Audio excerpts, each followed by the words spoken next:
Shiv Kumar ITI Karandinpur Ghazipur online class लेने जा रहे हैं। ऑनलाइन क्लास में स्वागत है। वैसे आज हम इंजीनियरिंग ड्राइंग के बारे में पढ़ेंगे। तो ये बताया गया है इंजीनियरिंग ड्राइंग में आइसोमेट्रिक प्रोजेक्शन पढ़ेंगे हम। आइसोमेट्रिक प्रोजेक्शन में जो है इसे हम सममितीय दृश्य या समपरिमाण प्रक्षेप भी कह लेते हैं।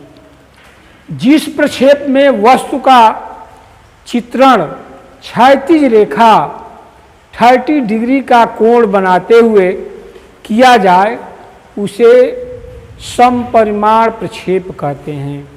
तो सबसे पहले हम ये एक बॉक्स बनाएंगे 30 डिग्री पे जो होगा। इसके बाद हम ये उसी के हिसाब से हम ये आइसोमेट्रिक बनाएंगे। तो हम पहले एक आधार खींच लेते हैं और इस आधार पे हम 30 डिग्री पे हम बॉक्स बनाते हैं।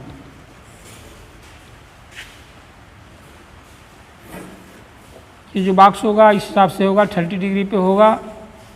इसमें हाइट बतलाई गई है, लंबाई जो है 100 mm की है और हाइट जो है 60 mm रखा गया है।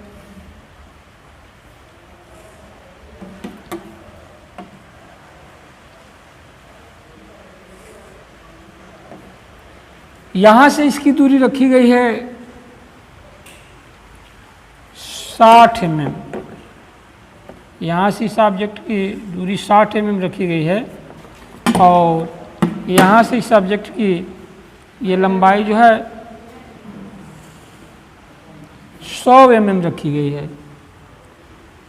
तो सबसे पहले हम इस बॉक्स को बना लेंगे। हाइट जो 60 mm रखी गई है इस हिसाब से 60 बाई 100 का बॉक्स हम बना लेंगे।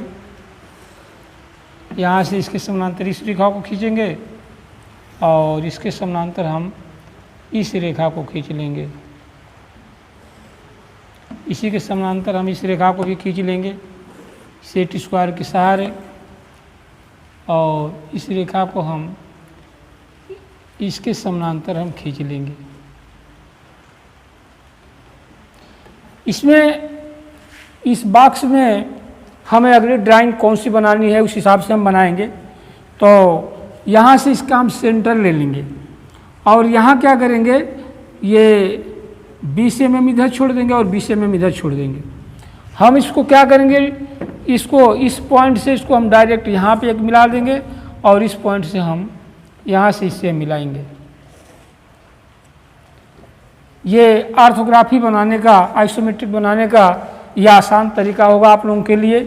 और इसके समानांतर हम इस रेखा को यहाँ पे खींच देंगे। ठीक है, इतनी बात आई समझ में। इसमें हम क्या करेंगे, 20-20 mm पे हम इसे डिवाइड कर देंगे और हम लंब खींच लेंगे।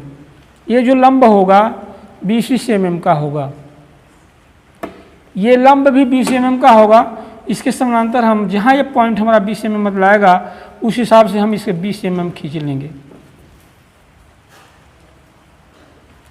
और इस पॉइंट के हिसाब से जहाँ हमारा पॉइंट मिल रहा है इस पॉइंट से हम इस पॉइंट को मिला देंगे।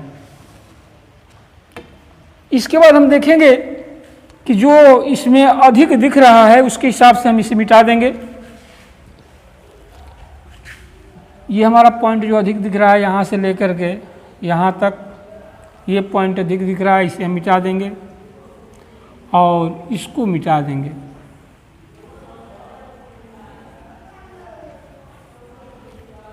हम क्या करेंगे, ये जो आधार मिला हुआ है इसी के समानांतर हम इस पॉइंट को यहाँ पे खींचेंगे जो हमारा पॉइंट मिला हुआ है। यहाँ से इसे खींचेंगे और इधर भी खींच लेंगे। इसके बाद इसके समानांतर इस रेखा को भी खींच लेंगे, यहाँ से इसे खींच लेंगे और ये जो पॉइंट मिल रहा है इसके समानांतर इस रेखा को ही खींच लेंगे। जैसे ये तीनों पॉइंट मिला हुआ है हमारा, ये जो पॉइंट हो गया, ये पॉइंट हो गया। हम क्या करेंगे, इस पॉइंट को लेने के लिए क्या करेंगे कि इसके समानांतर ये जो ये डायरेक्ट जो इस रेखा को जो टेपर मिलाए हुए हैं, जहाँ ये पॉइंट मिलेगा इस रेखा को यहाँ से खींच लेंगे और ये जो आधार जो मिला हुआ है 30 डिग्री पे, जहाँ ये हमारा पॉइंट जाएगा इस हिसाब से हम इसे खींच लेंगे। इतनी बात आई समझ में आप लोगों को। आगे क्या करेंगे, इसमें जो दिया हुआ है, ये जो पॉइंट जो दिया हुआ है इसमें, इसके समानांतर हम जैसे यहाँ पे खींच लेते हैं और इस पे हम 90 डिग्री का लंब लेते हैं।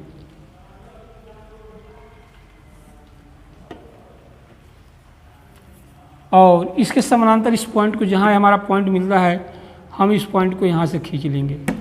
इस पे जो अधिक होगा उससे हम निकाल देंगे। यहाँ से जो है, और इसमें और कुछ दिखाना है हमें, कुछ भाग कटे हुए हैं, तो कटे हुए भाग को दर्शाने के लिए हम क्या करेंगे, ये जो है इस पॉइंट को हम इसमें डिवाइड कर देंगे 20-20 mm पे, ठीक है। और जब डिवाइड करेंगे तो इसके हिसाब से हम इस पे इस पॉइंट को यहाँ से खींच लेंगे और ये जो डिवाइड करेंगे यहाँ से इस रेखा को खींचेंगे और इस रेखा को यहाँ से खींच लेंगे। इसकी हाइट रखेंगे, जैसे हम यहाँ से इसको 90 डिग्री पे खींच लेंगे, इसकी दूरी हम पता कर लेंगे 20 mm जहाँ होगा, इसके समानांतर इस रेखा को हम खींचेंगे।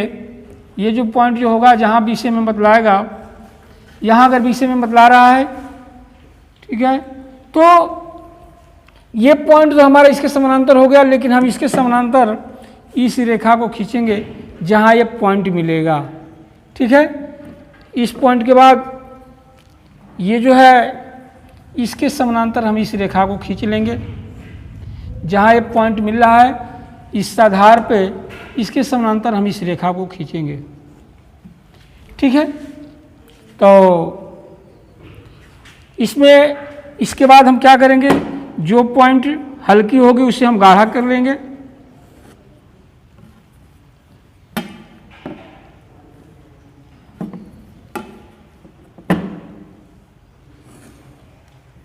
और इसके बाद हम डायमेंशन लाइन के सहारे इसकी दूरी हम दिखाएंगे, इसकी दूरी कितनी की होगी। यहाँ से जो है ये जो पॉइंट मिलेगा इसके समानांतर ये पॉइंट मिल जाएगा और ये पॉइंट जो होगा मिटा हुआ होगा।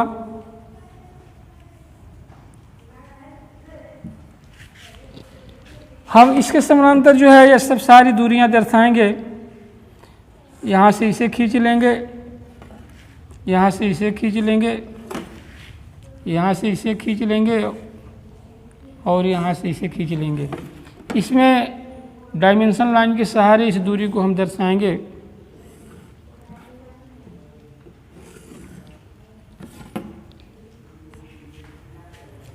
यहाँ ये डायमेंशन लाइन जो होगी, यहाँ पे इसकी दूरी 60 mm रखा गया है और यहाँ से ये जो दूरी दिखाई गई है, यहाँ से लेकर के और यहाँ तक की जो दूरी दिखाई गई है ये 100 mm की है। यहाँ इसके समानांतर जो दूरी दिखाई गई है ये जो है 20 mm की दिखाई गई है। यहाँ ये 20 mm की दूरी दिखाई गई है। आप क्या करेंगे, ये डायमेंशन लाइन के सहारे इस दूरी को दर्शाएंगे और इस ऑब्जेक्ट की जो यहाँ भी इसे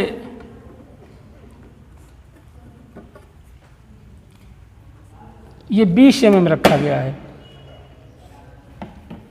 ये जो दूरी होगी ये 20 mm की होगी, इसकी हाइट जो रखी गई है। और इस ऑब्जेक्ट की पूरी हाइट जो रखी गई है, इस ऑब्जेक्ट की जो पूरी हाइट रखी गई यहाँ से लेकर के यहाँ तक ये 60 mm का रखा गया है। और यहाँ से जो है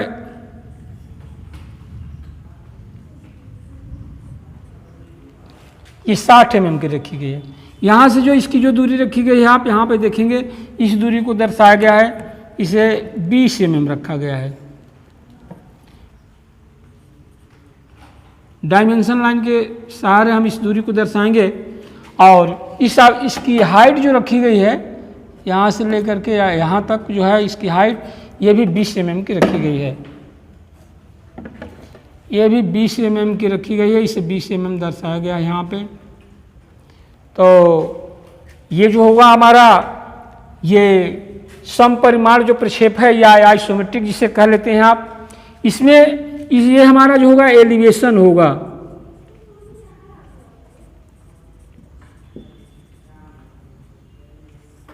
ये हमारी साइड हो जाएगी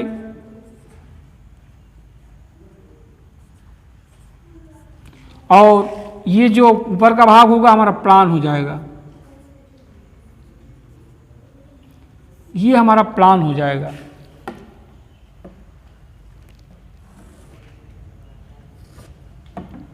इस ऑब्जेक्ट को हम समतिदृश्य या समपरिमाण प्रक्षेप के नाम से जानते हैं।